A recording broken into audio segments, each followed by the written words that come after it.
Manlock Things, and today we're going to talk about the Lomo Instant Automat Glass. Long name, but a small camera. Let's take a look at it.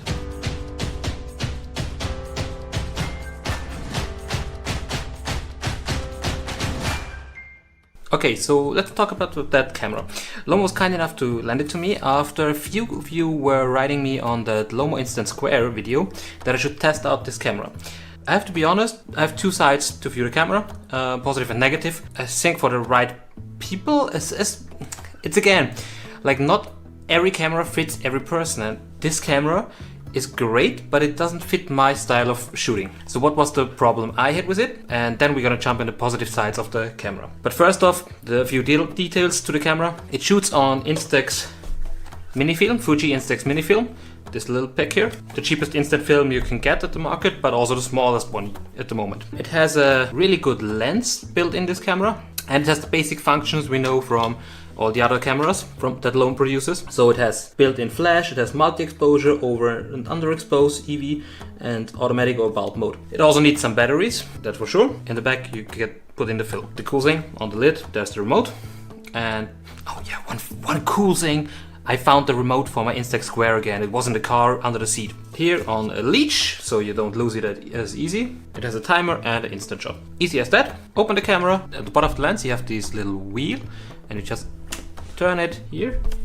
Just grab it. So here you see we are on infinity, and then we can move around to 30 centimeters of close-up focusing, which is amazing. 30 centimeters is pretty close if you want to shoot pictures. But on the other hand, this camera is super wide angle. It's like amazingly wide angle.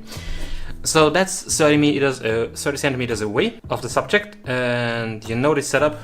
That's the one here. Being 30 centimeters away of that image, I was still able to capture a lot of things. This camera is really sharp. It has an amazing image quality, but that wide angle drove me crazy. It's not the style I shoot, I would say. It's way too much. It's just too wide for me. My style of shooting is more portrait oriented and conceptual stuff, so I need something that's a little bit more focused in, and that is too wide for my style of pictures.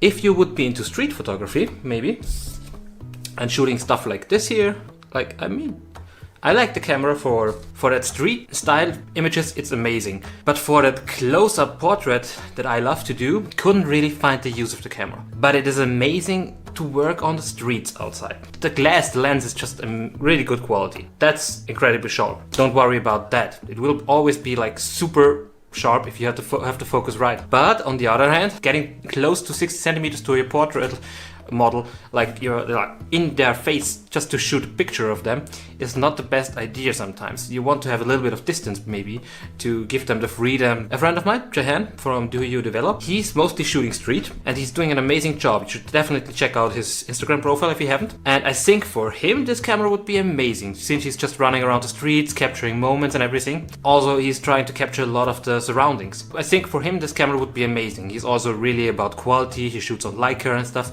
So also the glass lens in this camera would be a perfect choice for him. That is the purpose where I see that camera really work and really get its strengths out. That's the good sharp glass and the wide angle. But if you're more into portrait photography and snapshots, I think this camera is not really the right one for you. You should be a little bit more closer, narrower lens, and great to work with. Otherwise, because I haven't had too much time to shoot it outdoors, since the weather in Austria was like freakingly cold, up till minus 17 degrees in Vienna. As I told you in the video with Polaroids and temperature, check it out. It's not too good to shoot with minus degrees outside.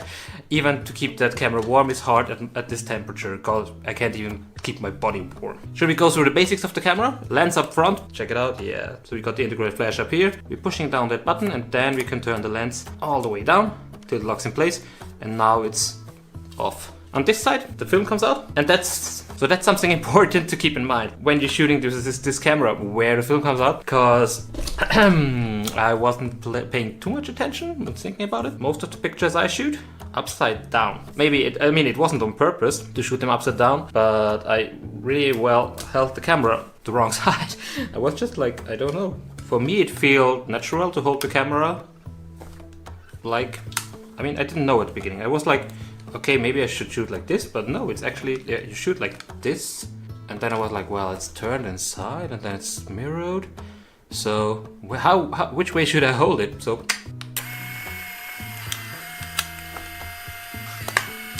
as you can see, the image comes out with the exposed side to the back. Important to know. Lens up and shutter down here.